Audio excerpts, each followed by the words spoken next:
Presidenti i Serbisë Aleksandar Vučić nuk mund të shkel në Kroaci në rrethanat aktuale. Kështu ka paralajmëruar presidenti kroat Zoran Milanović, duke çuar në anulimin e samitit të procesit Brdo Brioni, që ishte planifikuar për në muajin maj. Në një deklaratë për media, zyra e Milanović theksoi se zhvillimet e fundit politike kanë bërë të pamundur realizimin e vizitës dhe mbajtjen e takimit rajonal.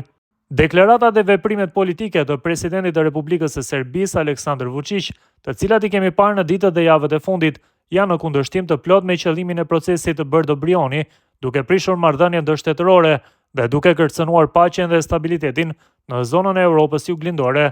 Presidenti i Republikës së Kroacisë Zoran Milanović beson se në rrethana të tilla nuk ka kushte dhe nuk është e mundur që presidenti i Republikës së Serbisë Aleksandar Vučić të vinë në Republikën e Kroacisë.